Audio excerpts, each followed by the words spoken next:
Hello everyone, कैसे आप लोग। उम्मीद करते हैं लोग बहुत बढ़िया होंगे और आपकी पढ़ाई भी अच्छे से चल रही होगी। आखिरकार एक लंबे समय के बाद मैं लेके आ गया हूँ एक नया लेक्चर, जहाँ से हम लोग कंटिन्यू कर रहे हैं अपने लाइफ साइंस को। लाइफ साइंस हमने लास्ट लेक्चर तक अपना जो एंटीरियर पिट्यूटरी के पार्ट्स जितने भी हार्मोन्स रिलीज हो रहे थे उनके सारे फंक्शंस को हमने ऑलरेडी पढ़ रखा है। मुझे उम्मीद है कि वो लेक्चर्स आपने अच्छे से देखा हो, उसको अपने से अच्छे से रिवाइज भी कर लिया होगा अब तक। अगर ये लेक्चर आप देख रहे हो तो इस लेक्चर को देखने से पहले मेक श्योर करो कि उस लेक्चर को आप जाके एक बार रिवाइज कर लो। आपने नोट्स ऑलरेडी बनाया होगा तो उस नोट्स के थ्रू जाकर के आप एक बार रिवाइज कीजिए। अदरवाइज अगर आपके नोट्स रेडी नहीं है, आप बुक से एक बार रीड करो। ये आपने उस टॉपिक को पढ़ा ही नहीं है अभी तक तो जा करके मेरे लेक्चर को देखिए। उसका लिंक आपको नीचे डिस्क्रिप्शन में मिल जाएगा। मैंने नीचे प्लेलिस्ट बना के डाल दिया है इस चैप्टर का आपका, जो कि हम लोग अभी क्या पढ़ रहे हैं, एनिमल हार्मोन। देन आगे हम लोग ये बढ़ते हैं पोस्टीरियर पार्ट से कौन कौन सा हार्मोन रिलीज होता है पिट्यूटरी के। तो यहाँ पे मेनली दो ही हार्मोन जो रिलीज हो रहे हैं उन्हीं के बारे में डिस्कस करेंगे। काफ़ी छोटा वीडियो होने वाला है। ये बिना किसी तरह के लेक्चर को स्टार्ट करते हैं। मेरा नाम है आमिर, आप सभी का स्वागत है हमारे प्यारे से चैनल मॉडर्न पढ़ाई पर। कॉपी कलम निकालिए और टॉपिक का हेडिंग लगाइए ऊपर, hormones releases from the posterior pituitary. यहाँ पे देखो वीडियो को आगे बढ़ते हैं हम लोग। यहाँ पर जो दो ही हार्मोन है, एक का नाम ऑक्सीटोसिन, एक का नाम है वैसोप्रेसिन या फिर एडीएच। एडीएच का पूरा नाम है आपका वही एंटी डाययूरेटिक हार्मोन। सेम ही है आपका, या तो आप ये नाम बोलो वैसोप्रेसिन या फिर एडीएच बोलो, कोई फ़र्क पड़ता नहीं है। और एक हो गया हमारा ऑक्सीटोसिन। ऑक्सीटोसिन में देखते हैं हम लोग यहाँ पर क्या होता है। ऑक्सीटोसिन जो मेनली क्या करता है, फंक्शन क्या है इसका, ये जो हार्मोन्स है ना इनको ब्रेन में बेसिकली बना करके प्रिपेयर करके पिट्यूटरी के पोस्टीरियर पार्ट में जाकर के स्टोर कर दिया जाता है। ये ऐसे नहीं कि हमेशा रिलीज़ होते, स्टोर करके रखा जाता है। जब ज़रूरत समझ में आती है तब इनको रिलीज़ कर दिया जाता है एज़ पर द नीड, जब बॉडी को नीड होगी इसकी। इसका फंक्शन क्या है, सबसे पहले देखो यहाँ पर मेल और फीमेल दोनों में ही इसका फंक्शन आपका आ जाता है। सबसे पहले ब्रेस्ट स्मूथ मसल कंट्रैक्शन। अब जैसे कोई फीमेल है, अब वो प्रेगनेंसी के बाद ब्रेस्ट में जो मिल्क प्रोडक्शन होगा तो उस मिल्क प्रोडक्शन के दौरान जो उस ब्रेस्ट में जो कंट्रैक्शन होने वाला है वो कंट्रैक्शन आपका ये ऑक्सीटोसिन हार्मोन कराएगा। इसलिए यहाँ पर लिखा गया मिल्क लेट डाउन रिफ्लेक्स, यानी कि मिल्क को जो रिलीज़ कराने का काम है आफ्टर द प्रेगनेंसी, वहाँ पर प्रोड्यूस कराने का काम किसी और का था। हमने ऑलरेडी पढ़ा है अपने पिछले लेक्चर में, वो किसका काम है आप नीचे मुझे कमेंट करके बताओ। ये रिलीज़ कराने का काम करता है, यहाँ पर कंट्रैक्शन क्रिएट करता है ताकि वो ईजिली रिलीज़ हो जाए। देन इसके बाद यूटेराइन स्मूथ मसल कंट्रैक्शन। इसके अलावा जब चाइल्ड बर्थ के दौरान जो यूटेराइन है वहाँ पर भी ये कंट्रैक्शन करते हैं, यानी कि उसको सिकड़ा जाता है ताकि ईजिली जो है चाइल्ड बर्थ हमारा यहाँ पर हो पाए। दोनों केस यहाँ पर ड्यूरिंग चाइल्ड बर्थ भी ये काम कर रहा है। Then after the birth of the child, जब चाइल्ड का बर्थ हो जा रहा है उसके बाद यहाँ पर क्या कर रहा है, वो ब्रेस्ट में आपका मिल्क प्रोडक्शन में भी ईजिली वहाँ पर हेल्प कर रहा है आपका। देन ये ऑर्गेजम फैसिलेशन भी कहता है उसका सोशल रिकॉग्निशन।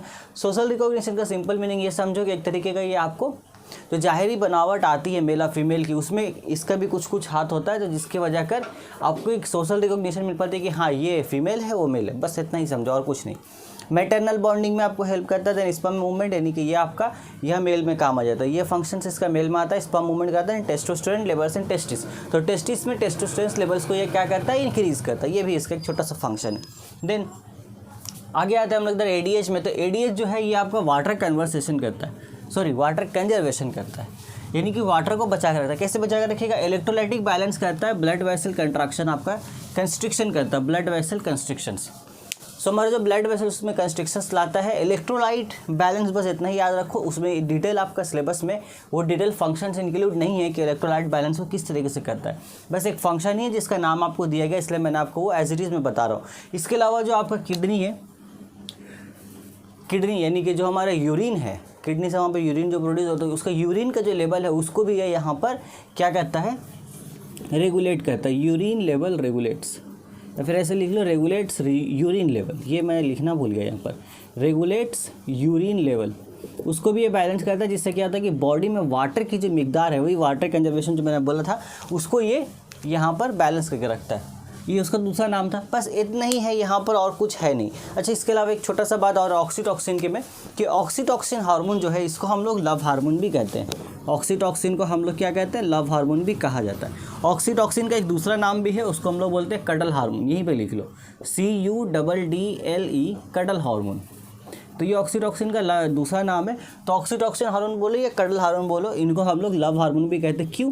क्योंकि जब भी आप किसी खूबसूरत चीज़ को देखते हो, कोई ब्यूटीफुल सीनरी आप देखते हो या कोई ब्यूटीफुल पर्सन को देखते हो, तो उस ब्यूटीफुल सीनरी या पर्सन को देख करके आपको अंदर से जो एक तरीके अच्छी तरीके की फीलिंग आती है कि नहीं ये बहुत ही खूबसूरत सा चीज़ है, वो जो फीलिंग आता है आपको अंदर से, जो एक्साइटमेंट होती है कि नहीं ये बहुत ही खूबसूरत चीज़, देखो चलो थोड़ा सा पास से देखते हैं, नज़दीक से इसको फील करते हैं, अगर छूने का मौका मिले छू के देखते हैं। जैसे ताजमहल अगर आपको सामने से दिखे, फोटो में देखते आपको लगता है कि बहुत खूबसूरत है, सामने से देखोगे अरे बहुत और ज़्यादा खूबसूरत है। ये जो आपके अंदर जो इच्छा इस तरीके से जो उजागर हो रही है, इसका रीज़न है ऑक्सीटॉसिन हार्मोन। जब भी आप किसी ऐसी खूबसूरत चीज़ को देखते हो तो ये जो इच्छा आपके अंदर आती है कि ये बहुत ही खूबसूरत चीज़ है, इसके अंदर आपको जो अट्रैक्शन आ रहा है उस चीज़ की तरफ, ये बेसिकली ऑक्सीटॉसिन हार्मोन की वजह कर ही होता है। इसलिए इसको हम लोग सिंपली बोलते हैं लव हार्मोन।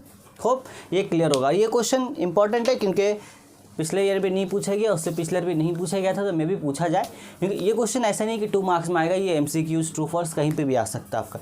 तो याद रखिएगा, यहाँ पे आप एक लाइन ही लिख लीजिए, ऑक्सीटॉसिन और cuddle hormone is also known as love hormone. Reason पता चल गया क्यों। सो बस इतना ही था पोस्टीरियर पार्ट में। देन इसके बाद जो हमारा लेक्चर आएगा उसको हम लोग इन डिटेल अब पार्ट बाय पार्ट यानी कि ग्लैंड बाय ग्लैंड डिस्कस करेंगे। सबसे पहले हम थायराइड ग्लैंड को डिस्कस करेंगे, फिर एड्रिनल ग्लैंड पर आएंगे, फिर उसके बाद सो ऑन हमारी कहानी चलती जाएगी जब तक चैप्टर खत्म ना हो जाए। सो फिलहाल अगर आप और आगे के अपडेट्स को मिस नहीं करना चाहते हैं तो चैनल को सब्सक्राइब कीजिए, बगल में बेल आइकन उसको बगा के प्रेस कीजिए। अगर आपको किसी तरह कन्फ्यूज़न है या कोई एक्स्ट्रा इन्फॉर्मेशन आपको जाननी है, नीचे कमेंट अपना छोड़ के जाइए। इसके अलावा चैप्टर का अगर नोट्स आपको चाहिए तो नोट्स के लिए आप टेलीग्राम चैनल को ज्वाइन कीजिए। टेलीग्राम चैनल का लिंक आपको नीचे डिस्क्रिप्शन में मिल जाएगा। तो हम लोग बहुत जल्द मिलेंगे अपने नेक्स्ट वीडियो में, तब तक take care, till then good bye.